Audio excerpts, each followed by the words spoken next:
Hello, everyone. Welcome to Tales of Recovery. This is your host, Gris Alves. Thank you for hopping on here and listening. My guest today is Arezou Ghane, an amazing, beautiful human being that I met about a month ago, right? When did we meet? Yeah. At this cafecito networking thing that I felt kind of awkward to be in, but I'm like, oh, I can talk to you. And we hit it off right away because, I call us like brujas no brujas. Like we're just connected. Arezou is a health psychologist and a yoga instructor, and you hold these psychedelic integration circles once a month. That I just figured it was you doing them at Miami, and I've been wanting to go for a while. Mm-hmm. And are those circles for like recovery with psychedelics, or just in general? Not specifically for recovery, but we do have some people who do that. And there's actually a separate integration circle that meets for people who are in recovery. You may have heard of it. I don't know. Oh, I think so. I'm very interested in that. Maybe we can talk about that here. But so yeah, tell us everything. Like I wanted you to come and talk about specifically one of the posts that I saw on your Instagram was about just the normality or normalizing the struggle of being in a relationship. And I saw you posting something with you and your husband. You've been together, what?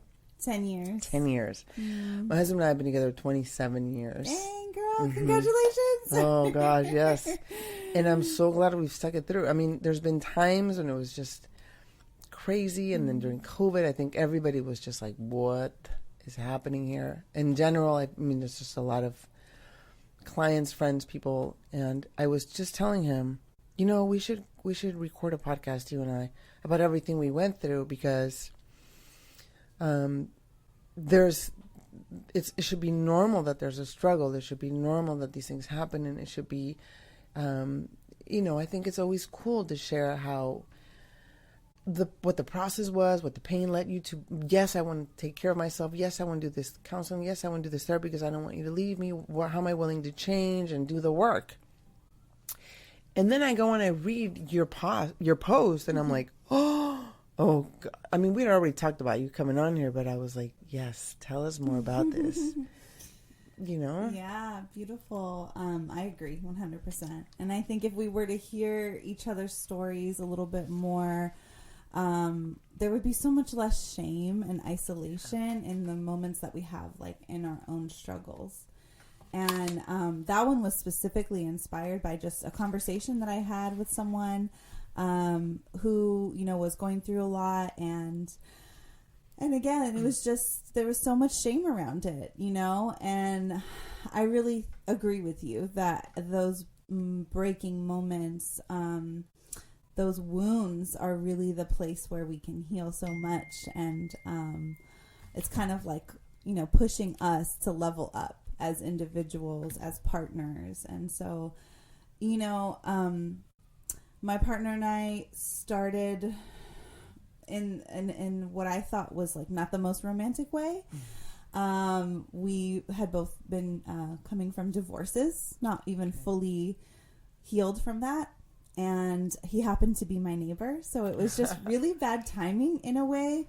And it took us many years of fighting each other and fighting ourselves and just being afraid of love and being afraid of messing it up. And I always, it took me a few years to kind of feel like I was able to own the story of our relationship. Right. 'Cause for so long it was kind of like, well, this isn't really beautiful. This isn't the way it's supposed to happen, like this isn't the Disney fairy tale, right? Which is a bunch of bullshit. They're making it more real now, but back then, no, I agree. The new ones are so much better. Yeah. But yeah, and so I think a lot of people who don't know me fully, don't know the history of my life, they might pop on to Instagram, and that's the danger for all of us, right? And you just see, oh, these two beautiful smiling faces. Look, they're traveling. Look, they're in love. Look, they bought a house. Look, and it's like, no, hold up. There's more to this story. So at that moment, I just felt called to to just expose who we really are as humans, you know, which is imperfect and full of our own wounds, and getting to the point where we are now, which we're not at 26 years yet, but we hope to be someday. You know, but I think you look back on that with the wisdom of hindsight, and you're able to say, like, that seemed like such a scary moment. I didn't know we were going to make it. And then it was actually the most important moment of our relationship, you know? Yeah, exactly. So, I mean, being a psychologist, first of all, I want to ask, how does that, because I was just in the SCP section here, and I do a lot of these, like, you know, I do a lot of this work with my clients, and I teach these workshops, and I teach this at the retreat. But then when I'm in there and I'm like, oh my gosh, of course. And, you know, I'm getting schooled by these things that I'm teaching that I'm not applying. I guess sometimes we just go into unconscious mode by default.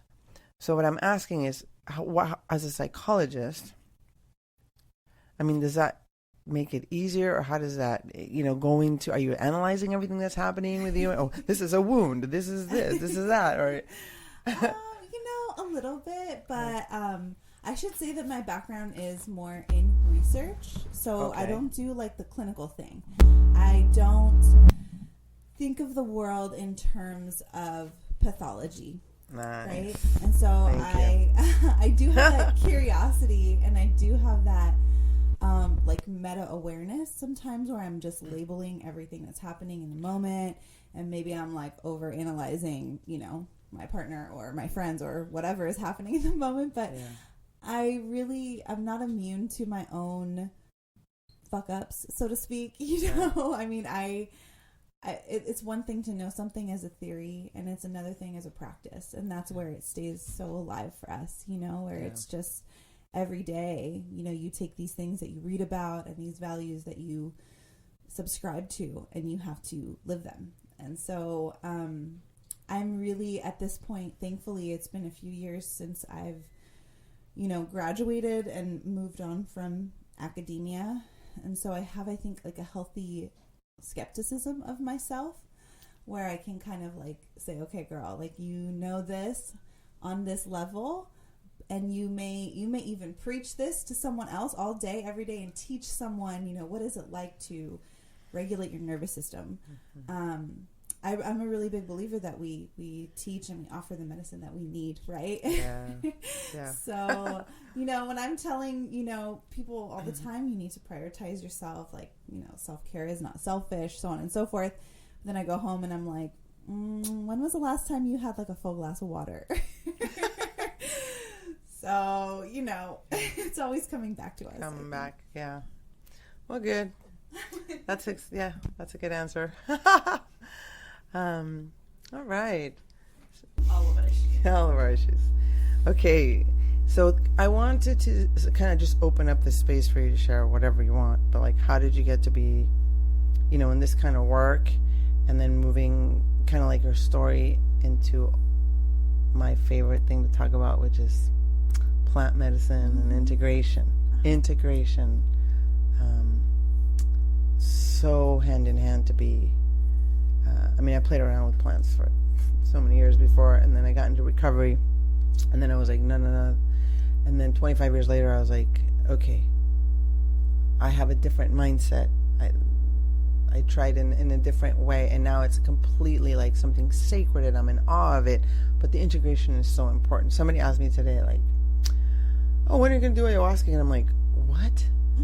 Like, 4 times is enough in 2 years, like, what, you know? But so anyway, we can talk about that, or how you got into that. Yeah, kind of jumping all over the place here. Oh, I love it. So yeah, I you know, my academic training is in health psychology, and a lot of that really overlaps with the mind-body work that we see everywhere in the world today, and especially in San Diego. You know, I feel like there's just so much, and it's a beautiful thing. You know, mindfulness, self-compassion, all these beautiful tools that are being shared. And when I was completing my PhD, I kind of had this moment of self-awareness and so many things happening in my life where, you know, I would be like writing a paper about anxiety and then like having this awareness of myself biting my nails, not sleeping, you know, like embodying what I'm writing about, what I'm supposedly an expert on. So, you know, that life is very rigorous, and I just felt at that moment that there was something else. And it also happened to be the time where I was, you know, I was going through my divorce. A lot of things were changing in my life. I was dancing and I felt so alive. And so for me, that was like a moment that I made a decision to move into more of just creating something for myself and taking the skills that I have and sharing them with my community and taking it out of the ivory towers and just, you know, the way we see like mental health really working in this culture is like less what you're reading from a book and more just these conversations and moments that come alive, like whether it's with like your hairdresser or your yoga teacher or whatever it is, you know, it's just that's where healing is happening. And so I wanted to just be in really that space too, you know, bring it to life. In terms of my work with plant medicine and altered states of consciousness, it's always been an interest for me. Consciousness studies was one of my favorite things to like learn about and read about as an undergraduate. At the time that I was in grad school, I really did not see the psychedelic renaissance happening. I didn't think we were so close. And you went to grad school for psychology? Yes. Okay. Yeah. Mm-hmm. But now, you know, it's just a few years later, and it's so exciting to see the research that's happening, and like not just from institutions that, you know, we would think of as fringe, because there's a lot of judgment and hierarchy in academia, unfortunately. So it's just really great to have big names on board, you know, like Johns Hopkins and MIT and University College of London. It's beautiful. And at the same time, you know, I know that that's not enough. And I know that there are, of course, like cultural traditions that have been doing this work for so long. Right. And there's, you know, kind of... It's not a renaissance. That was just the way. It's just the way of life, right? Right. It's a renaissance for the people over here thinking it's illegal. Right. Exactly. Yeah. It's just everyone else getting on board, finally waking up to the same thing. And the same is true for the science of, you know, like mindfulness and all of that too. But I think for a lot of people who are afraid of the unknown, and who have been exposed to like the DARE campaigns or whatever, this abstinence type of... The war on drugs bullshit thing. Exactly. I think it helps to have that data and to really just see for sure, you know, what kind of like remarkable effects that we can have on something like post-traumatic growth or, you know, addiction or depression or anxiety. Right. And so... for me, it was kind of like this moment where I was doing my own personal healing work. I was called into working with Mama Aya and just observing like the context of how this work was done and feeling a sense of incompleteness in my own process, and for sure in witnessing other people who maybe had less tools and less support. And then also having the research to really back up for sure that yes, integration is an essential part of healing, of making this experience not only like a one-time amazing shift, but then like a long-term transformation. Yeah.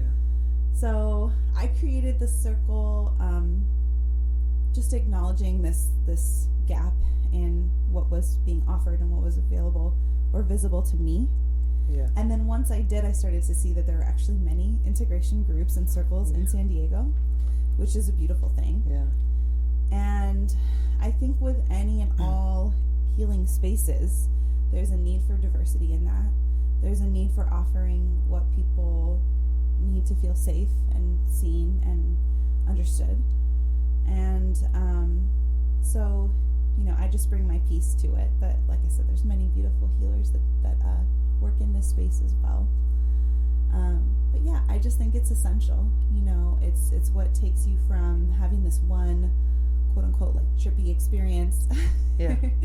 into just like really, okay, well, how can we pull this apart and look at the lessons that are here? And you know, I think a lot of these, like, of course, in like shamanic traditions, it's not just like a chemical exchange. This is like a spirit. This is a teacher. This is It's ally. alive. Yeah, exactly. And so kind of taking those lessons and those messages and figuring out, like, for me, I know there have been very clear instructions on how I need to change my life, Yeah. how I can be a better person, how I can show up for everyone in just like a more authentic way. Like it's almost like sitting with some of that, if you're willing to really listen, is like having the best accountability partner, you know? Yeah. It's like, That's a good way to put it, yeah. yeah. So I think it's really helpful to have these spaces, because we have just this beautiful time in a ceremony or in a retreat, and then you come back to the real world, and then like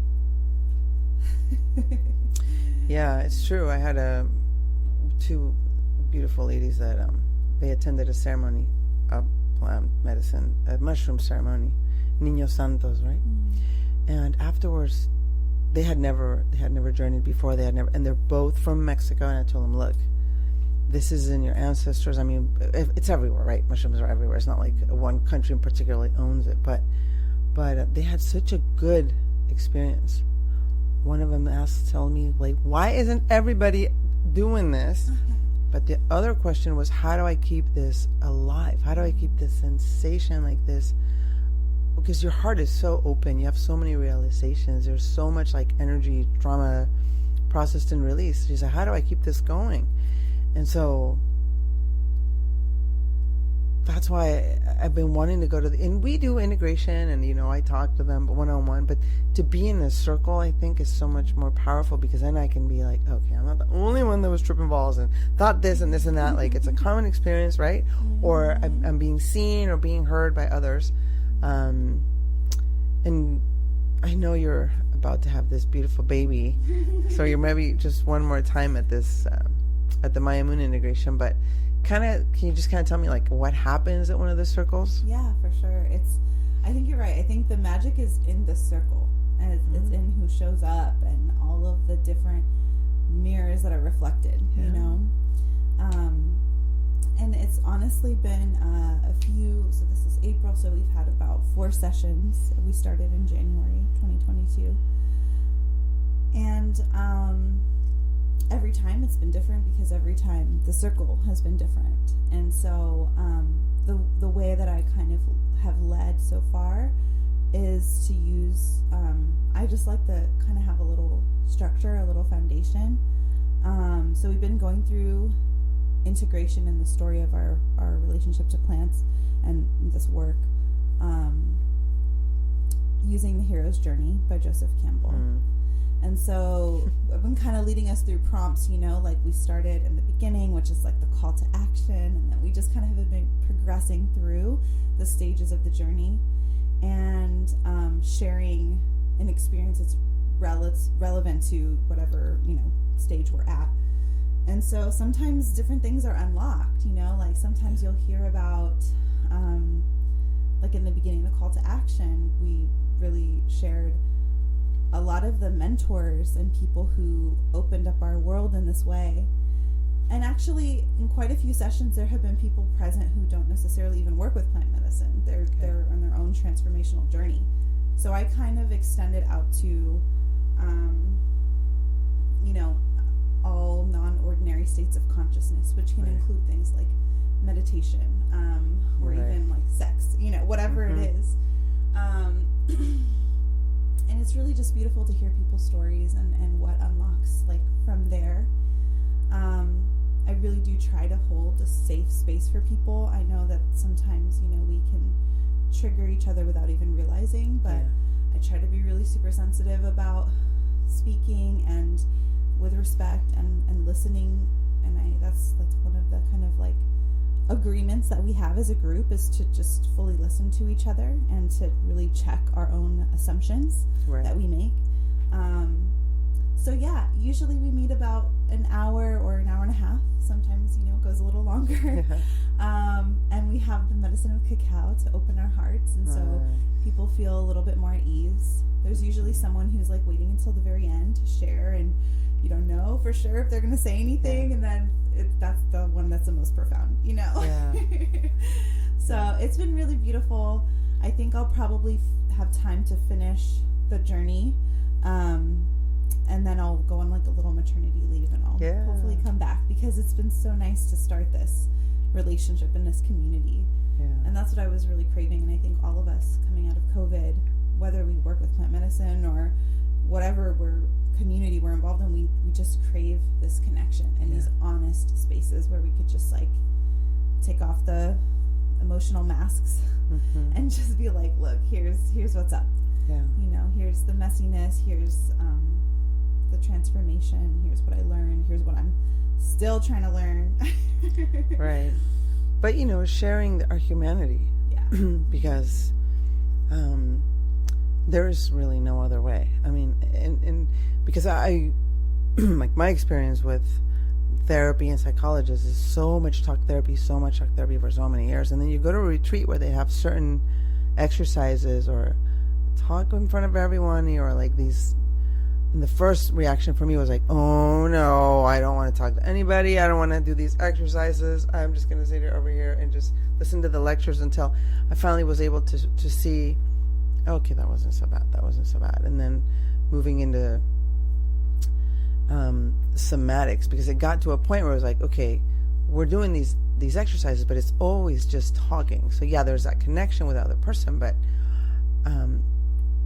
the somatics, like the sensation of, before I even started, back to plant medicine journeys, was yoga and dancing and a lot of exercise, a lot of working out. It was probably sometimes a little bit unhealthy, but at least you're like, I'm in the body, and I'm not up here in the mind. So how do you, I guess, I don't know, just if you want to just share more about how that, because to me, if we're not in the body, then nothing's happening. And I tell sometimes when I'm teaching mindfulness, like, the mind is good for two things: math and driving. That's it. Everything else should be run from the heart, and the sensations in the body. And maybe I'm just exaggerating, trying to make a joke, but if you're up in the mind so much, then how do you keep that connection? Yeah, I resonate with that, and it's been a process for me to learn how to get out of my own head, because again, I do have this background in academia, and I love ideas, and I love to talk about ideas and learn about ideas, and the more I've been in healing spaces and teaching spaces and held this title of like facilitator, the more, again, I realize like it's not about me, it's not about the knowledge that I'm bringing. Yes, that's helpful, but more than anything, it's who shows up and to what extent can I be like fully present with them. I've been really trying to practice in the last few years just a deeper listening. And I think when you're in the presence of a space where like there's actual listening happening, there's something intangible that you can't quite like say this is what it is, but it just feels so different. And in the context of this circle, I've been trying to bring in more creativity, because that's another beautiful thing about ceremony that we lose when we go back into the real world. We get self-conscious about our expression. We just operate off of like the practical daily, the shoulds. And so we've had a few circles where there's been like really beautiful sharing of music, and I open that up to whoever is there, and if they want to share, because I feel like we all have these gifts that we withhold from each other and from ourselves. We're just kind of like so self-conscious. So that's another way of being more in the body, I think. I do also, like I facilitate yoga, but that's kind of a different world for me, and I'm always searching for how to bridge that, to bring them both together. But I think it's interesting how sometimes within the context of something that is purely embodied, like yoga or dance or working out, we're not being completely honest with ourselves about like how much deep healing is happening, you know? We kind of dress it up like, oh, I'm just getting, especially in San Diego, I'm just getting fit, you know, I'm just trying to get a tight butt.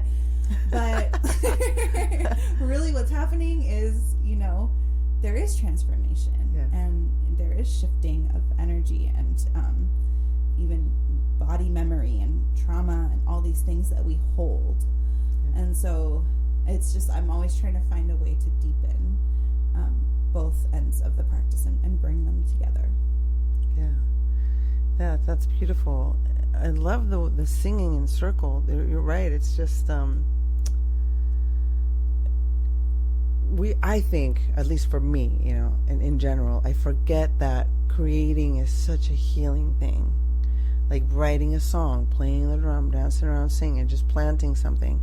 And for me, like when I get really anxious and I've already practiced the yoga and I've already done whatever I think, whatever the shoulds, right? Because now I have these expectations of, well, you should do the yoga and meditate and do your celery juice and wah. And then the thing that comes in to like, quote unquote, save me is like, oh, what can I create? Go create. Which is one of the reasons I do this podcast. I just sit here. I mean, I love having guests, but a lot of times I'm just here by myself, just going, blah, blah, blah. I call it my tribuna. Tribuna is like when you know, well, I started circles and 12-step meetings. And so that tribuna is when you go up to talk. I don't know how you call that what you would say that in English, but I guess it's like the little, well, it's whenever you're speaking, your turn to speak, whatever. And so you share, and it's like you're laughing, you're creating, you know, you're singing, whatever, and it's just such a beautiful. I just am glad you said that because it's such a reminder that sometimes just singing a song or dancing around is just as healing than having to go to a therapy session and talking about all these things where that's helpful too, of course. And that's, you know, and I said that the mind wasn't good, but for math and and driving, I meant when you're trying to calm the nervous system. Oh yeah, no, I feel you. I used to really just like worship the brain a little bit, you know, and now as I've learned more about, you know, contemplative practices and embodied practices and somatics, like I do have that skepticism of the brain as well. But yeah, I think the creativity is a flow state, you know, and it's this thing that we lose ego, we lose our sense of self, we lose our sense of time, we lose all the shoulds, and we're just lost in the complete beauty of like being in the moment and creating. And it's something that we all seek, and it's one of the best sources of joy available to us. So yeah, I think it is definitely the next level, and I think especially as we reach this point in our culture where the trauma, the collective trauma, is so heavy. Like what words can we offer in this time? And sometimes it is more of a poem or a song or a dance or silence. You know, that's the most profound thing that we can offer. Or mushrooms. All of it together. In a good set and setting. Set and setting, number one. Yeah. So why is set and setting important? Oh, why is set and setting important? Well, I think, you know, there's so many ways that we could experience any particular thing. And let's just broaden this out to any altered state or non-ordinary state of consciousness. Whether we're talking about taking a yoga class or a cup of coffee, you know, like you could have a cup of coffee, no offense to anyone if you're in love with this, but like at McDonald's and, you know, in your car driving to work in traffic. Or you could have a cup of coffee like on a veranda somewhere, you know, like outside in a beautiful place, drinking slowly with a book of poems. Like that is a different experience. You know, it's the same chemical, but it's a very different experience that you get from it. And so setting is so, so important. And a lot of times I think people, especially younger folks these days, and many people who have been introduced to this without the context of healing, they might encounter it in a recreational setting, like a party, or a festival is a big, context, and where people commonly experience it. And then something is unlocked. Like these medicines, these teachers maybe show you something really big, and here you are surrounded by a bunch of people who have no idea what you're going through, and there's loud music, and you just want to be in a quiet space to process and to feel safe, and you just weren't prepared for that. Yeah. And so it is really acknowledging the power of this medicine, all these medicines, and what they can do for us, and honoring them respectfully by creating the appropriate setting. And I think with mindset, we really have to be careful not to rush into this work. We all have so much of that programming still from the war on drugs, and our own fear of our own selves and our shadows and our mind. And so having that, just taking your time to approach this work, and having a good guide will make all the difference as well. Because some people might go into this being curious and hearing someone else's positive experience, but somewhere in the background they're still deeply terrified. And you can manifest those fears. You can create for yourself a very unpleasant and unfruitful experience. Or again, we can just think of it as we're tripping and we're having a great time and we're losing our minds. But that mindset doesn't necessarily allow for the depth of healing that could happen in that moment. Right. So, it's one of the tried and true, and I think you can take it away from any particular medicine and just talk about all chemicals or all experiences. The importance of context and mindset, another way to think of it, could also be intention, right? Mm-hmm.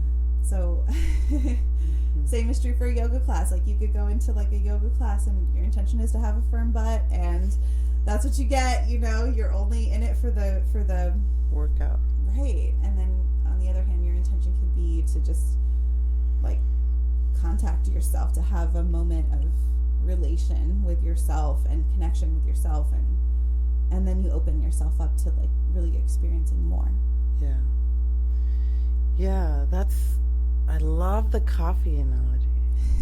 It's so true. Rushing McDonald's versus just sitting and no, I'm going to be here. I'm going to really just enjoy and be contained instead of rushing off to someplace else or being with all that distraction. That's very interesting. And I think too, it is important to address that, we have to acknowledge, like you said, the lineage of many of these medicines and where they come from. Yeah. And there's a lot of ways to access these medicines that are maybe less ethical and less grounded in that history and that richness of where these traditions come from. There's a lot of mismatch, everything all mushed up together here in our melting pot. But again, I think that really dilutes it. That really takes away from the fullness of a potential experience where you learn, who am I sitting with? Where did this medicine come from? What are the stories that come with this? What am I unlocking right now? When you open yourself up to something, just really understanding what are you opening yourself to and how to do that in a respectful way. And I think it's really important in America, where we're so used to commodifying everything and just taking from something the experience that we want. I want to heal my depression, or I want, this. And you forget that there is very much an exchange, So I try to emphasize that, because again, that's something that I see that's missing from a lot of the ways that we approach it. We just want it to be almost the same as a pharmaceutical. Let me just take this pill, let me just forget about what's going on in my life. And it's not like that. No. Yeah, it's a big, long journey of honoring, and I'm glad you brought that up. I remember the first, like, people would invite me to ayahuasca ceremonies for years, and I'd be like, no, what do you mean ayahuasca in Tijuana?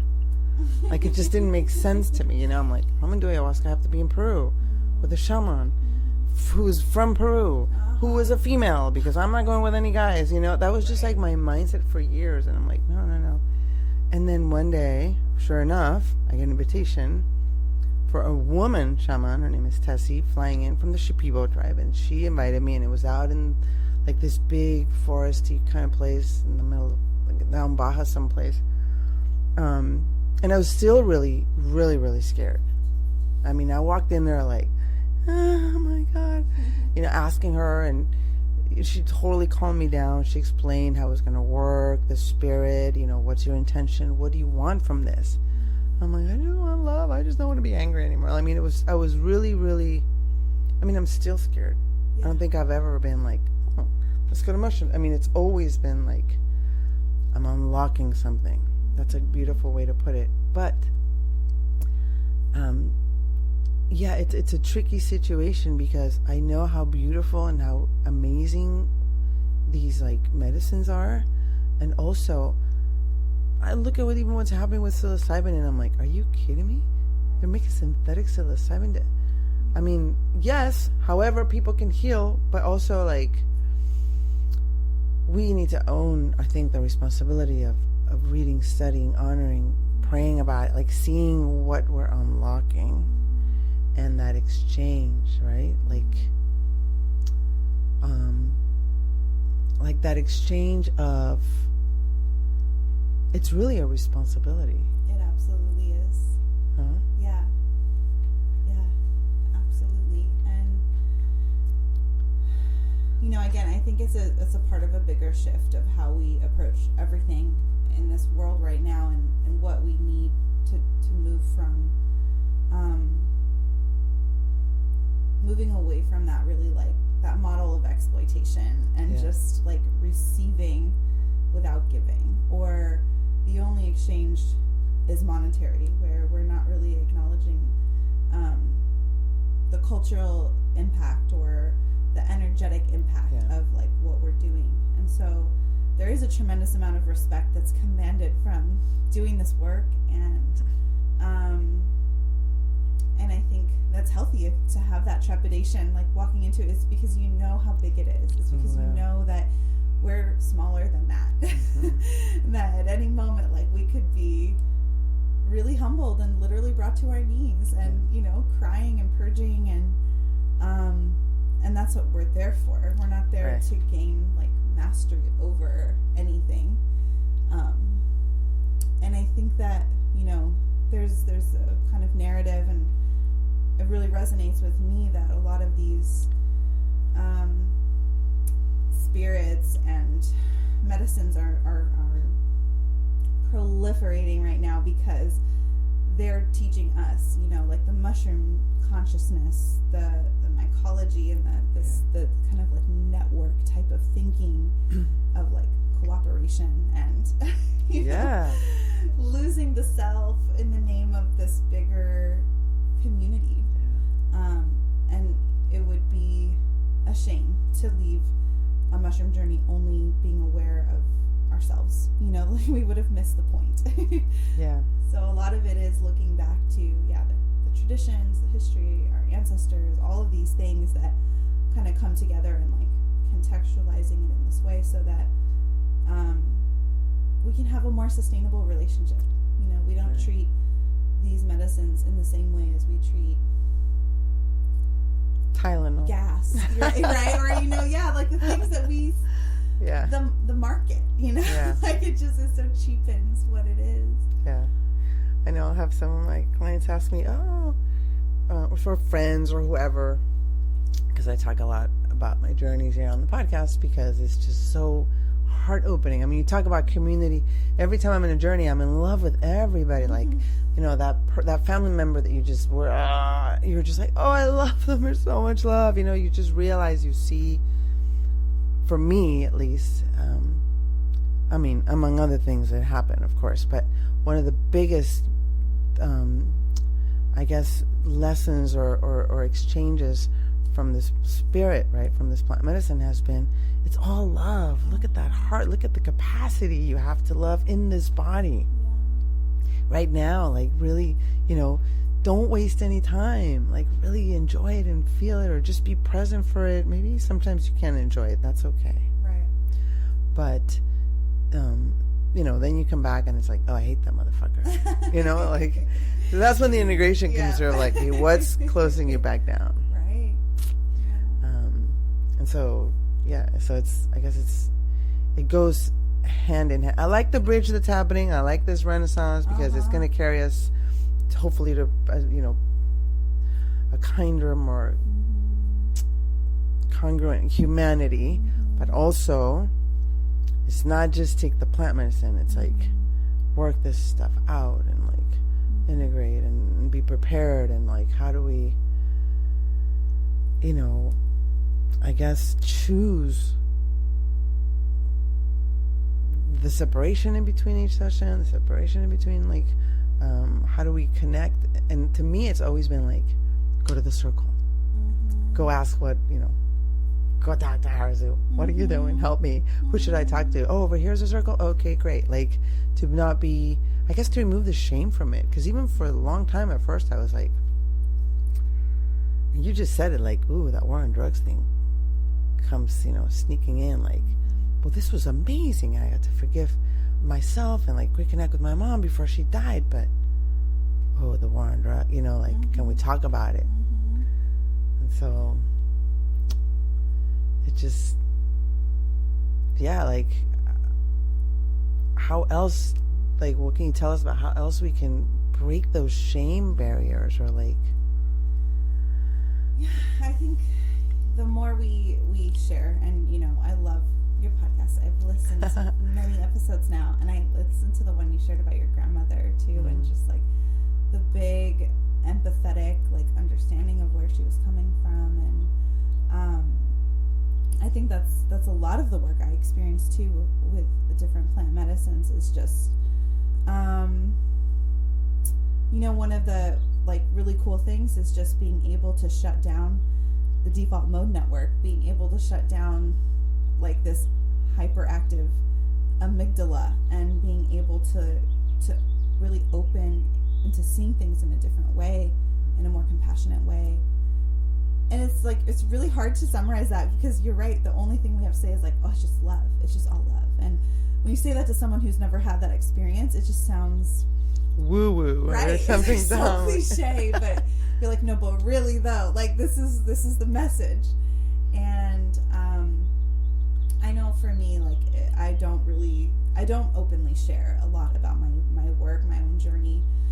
I have created this space just in the last year to start to do some of this more openly and to destigmatize, because I think it is important to have someone who doesn't necessarily like fit the stereotype or whatever of what you think someone is who works with plant medicine, or I don't know. So I think it's just really sharing this medicine of our stories, being open about it.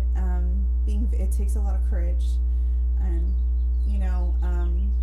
like I come from a background, I'm Iranian, and our culture is very conservative, and there's not a whole lot of talk of like altered states of consciousness. But even in the small amount of work that I've done, I've met so many fellow Persians who are now like opening themselves up, and people of older generations, like aunties and grandmothers and things like I would just never imagine. And it just brings me so much joy to know that it is becoming more common, and that we don't have to be embarrassed about something that is like potentially the most healing and profound experience of our lives. That's what the research shows, is that even if you have a quote-unquote bad trip, it is still referred to as the most profound experience, one among the top, And so it is transformative, always, whether you enjoy it or not, whether you resist it or fight it or give it a bad label. It does change you. And I think even without necessarily being open with everybody this is the work I've been doing on myself, it's apparent. It's apparent in the way that I show up, in the way that I hold myself, and, like, even as an educator or whatever it is, like, there's just less of that ego and more of that openness. So, I think, and I do think it's good to exercise a little bit of caution. Like, if there's people who are if you're going to be inviting judgment into your life, why even go there? But I think a lot of the way that we integrate and a lot of way that we manifest and, like, further cultivate this healing is by living it out. A kinder humanity. Mm-hmm. More grounded. Yeah, I like that you said that, because I don't know. I was talking to somebody about, like, this experience that I was processing with my dad, right? I actually just dropped a podcast about it, but it was in Spanish. I'm going to do it in English because it was just funny. My expectations of him understanding, yes, the world of healing, the plant medicine, and that the spirits are alive, and that, these patriarchal religions don't work anymore. And, like, all of these things that I was discussing with him, and he was just like, whoop, changing the subject, like, not giving a shit. And I'm like, what is going on? Like, he doesn't get it. And one of the things my friend said was, you might not get him. I mean, people are open to their capacity that they're open, right? They might not even be willing, and they might just not have the tools or the capacity to get into a conversation about this, or the construction of a religion, or the opening of plants, this Renaissance you're talking about. But the thing she said was, he doesn't have to agree with you and tell you, even though that's maybe what you want, but he sees you. You're teaching him by what you are living, how you're expressing, like, the way you're, because I'll be doing yoga in the living room. I do this video with my friend Ani every day. And he walks in to have breakfast in the kitchen, and he just kind of peeks in and says hello, and he starts laughing, like he thinks it's hilarious. And I'm like, why are you laughing?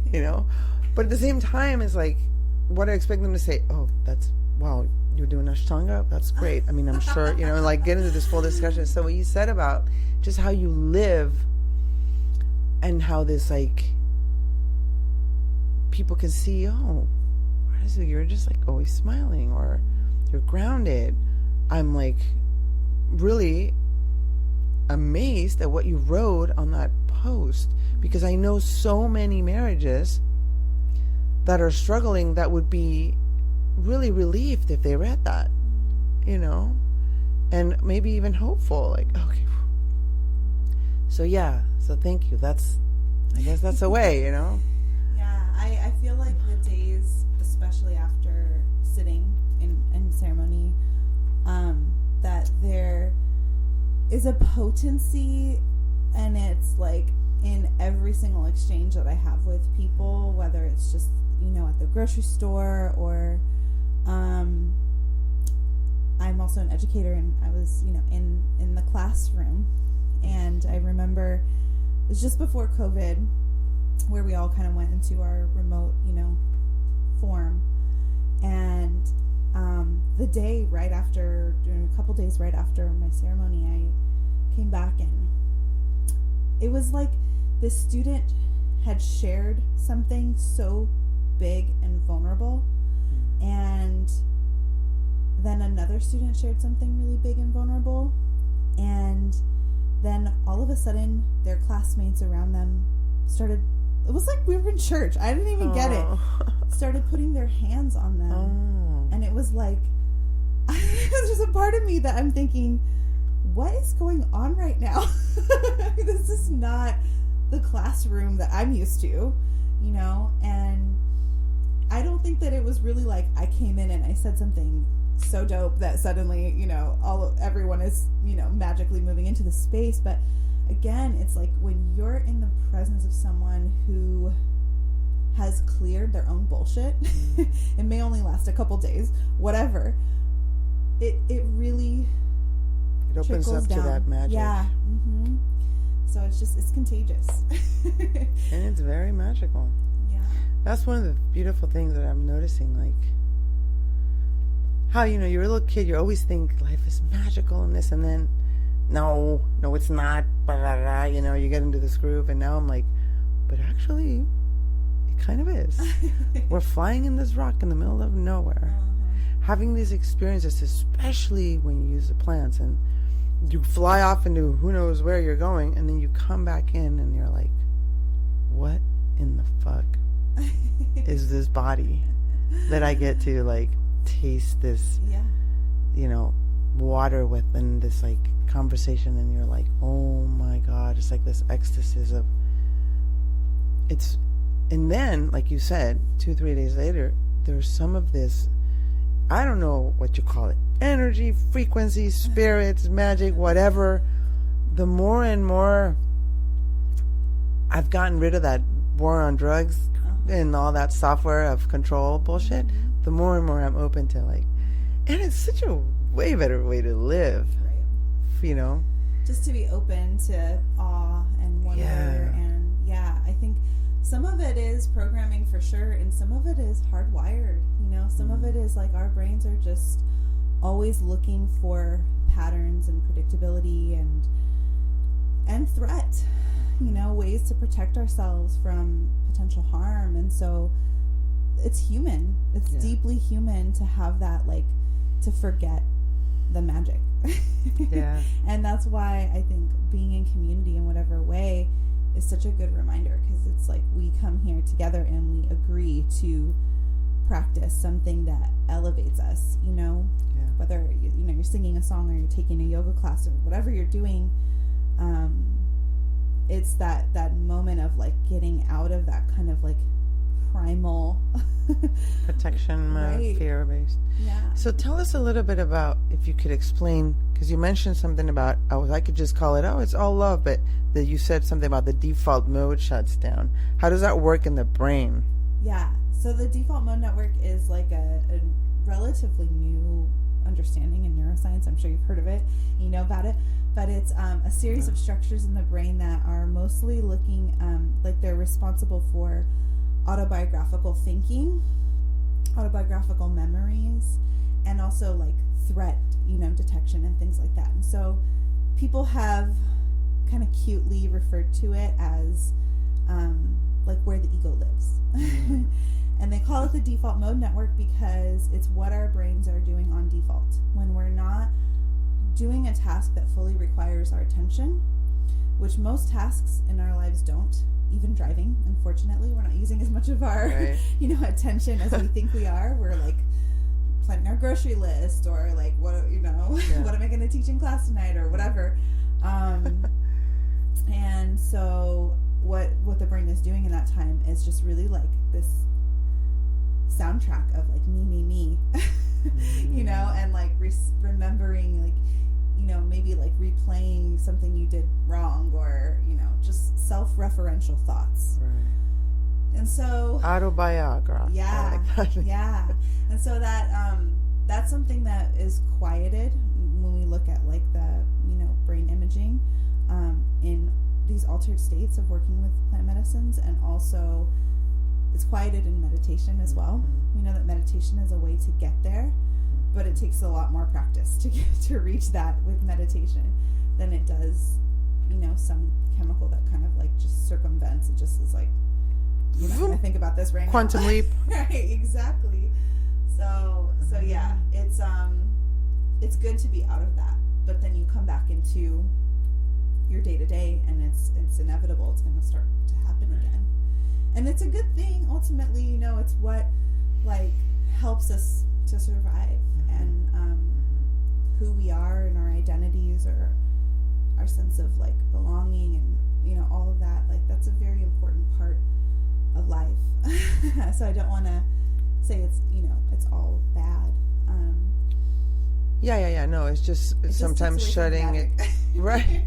Well, and it's in and out. It's like, if when you close that down, or when you are able to quiet that down, then that's why maybe the heart opens, and you're able to sense more love instead of this autobiographical, but it's because of me, or I have to be protected, blah blah blah. Right? Is that kind of what might be happening with these altered states? Okay. Yeah. I always think, like,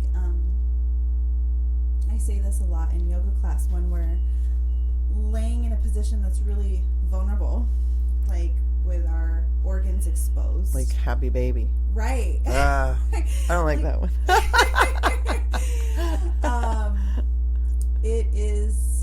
It's really like a privileged state as a human being to be able to occupy like that embodiment that's like fully open in that way. A lot of the animal kingdom, like, they are protective of their viscera, you know, like it's a matter of survival. And so I think this is the kind of like elevated like potential, you know, state of consciousness that humans are capable of allowing ourselves to be open, allowing ourselves to be vulnerable, allowing ourselves to like shut off that self-defensive reaction, and to be able to not only like feel our own stuff, but open ourselves to each other. Because like you said, when you're sitting in ceremony or you're sitting in circle with someone and you hear what they're going through, you're feeling what they're feeling, you know? And in this world, like that's a lot to take on. There's a lot of humans, there's a lot of experiences, there's a lot of tragedy and trauma. But I think it is something that we're capable of, and that with practice we can really develop this skill to just progress as a species. And also, thank you, default mode, because little by little, sometimes it's just too much to be so open all the time. There's boundaries, and self-care and protection also are a good thing. Wow. You know what? I think you should just come here once a month, and then we just do like the monthly thing. Like Lunita and like Tam, we have a lot of my guests just come over because it's just wonderful. I feel like we can talk forever. I felt that way at the networking when we met. I'm like, Julia, I met this chick. She was great. I don't know what we were both doing there, but thank you very much for coming here. Hope to see you Tuesdays at the integration. I'll put your Instagram and all your stuff here. If people want to follow you and see, I don't know what you're up to. Good luck with the baby. Oh, thank you.